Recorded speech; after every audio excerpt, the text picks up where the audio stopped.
Assalamualaikum, mana Ca pagi ni. Assalamualaikum semua dan selamat kembali dekat channel saya Ide. Okey, alhamdulillah ketemu lagi kita dekat channel aku ini. Alright gang, macam mana apa tengok tajuk aku ni yang mana aku nak review sebiji kereta daripada Matchbox. Yang ni McLaren Spider. McLaren 720 Spider yang ni first time aku beli lah. Ada banyak version tapi aku ambil yang ni lah. Bukan banyak version, dia banyak color. Okay, so jom aku review dekat apa detail Matchbox McLaren Spider ni.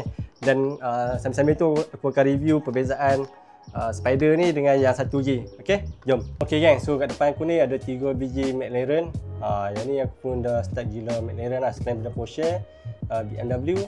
Yang ketiga aku start collect McLaren lah. Okay, so untuk McLaren kali ni aku nak review dekat Ampa dan nak buat perbezaan dekat Ampa. Yang ni Matchbox 2019 McLaren 720S Spider. Okay, sebab dia aku nak buat comparison dekat Ampa yang aku pernah review sebelum ni. Yang ni McLaren 720S tapi bukan Spider, yang ni yang LBWK. Okay, so yang ni Matchbox, yang ni McLaren Spider. Beza dia dekat sini, dekat bahagian bumbung dia. Untuk yang biasa punya ni dia bumbung macam biasa, tapi untuk yang Spider ni dia punya bumbung tak ada. Macam ni, dia keluar tak ada bumbung. Untuk item ni dia ada banyak variant color, tapi aku pilih warna ni warna apa? Purple. Dia ada warna orange tak silap aku. Okay, so detail dia jom tunjuk. Soft corner cantik Soft corner ni ada sikit je. Lepas tu atas tak ada. Gear hook pun cantik. Ini ada luka sikit lah. Belakang kosong macam ni Ni tak ada special, tak ada apa lah untuk 720S Spider ni. Dia punya detail depan sama je dengan yang ni. Daripada apa? Wheel ni. Lampu pun sama.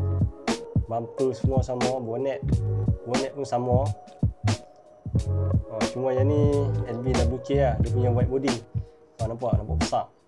Tapi kalau yang Matchbox ni kecil je lah body dia. So yang LBWK lagi lawa lah.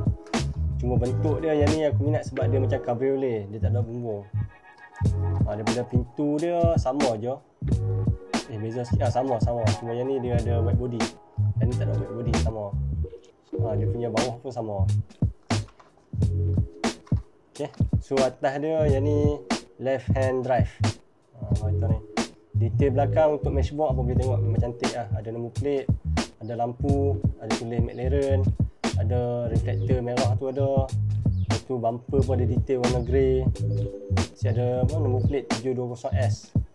Memang cantik lah detail dia compare dengan yang Hot Wheels Premium, tapi tak sedetail macam Matchbox. Nampak beza teruk lah. Yang ni masih ada bumper warna grey, yang ni tak ada. Yang ni base bawah plastik tayar plastik, tapi rim dia cantik. Nampak rim dia macam rim Porsche yang pernah review sebelum ni cantik. So siapa nak jadi siapa nak collect McLaren, boleh lah consider beli Matchbox daripada McLaren Matchbox ni sebab dia punya detail ni bagi aku memang cantik. Okay, compare dengan yang ni yang ni McLaren W1 Hot Wheels biasa punya tak secantik macam ni. Nanti aku nak cari yang Matchbox McLaren W1 kalau ada lah. Sebab cantik, tengok rim dia pun cantik. Kalau nak compare dengan Hot Wheels punya, Hot Wheels punya rim tak cantik. Okay, so aku rasa sampai sini saja review aku. Kalau ada benda nak tanya boleh komen kat bawah. Siapa nak beli aku tak link Shopee kat bawah ni apa boleh dapat sini. Okay, so jumpa lagi dekat next video aku yang akan datang. Jangan lupa subscribe, komen, like dan share. Bye. Assalamualaikum. Mana Ca pagi ni.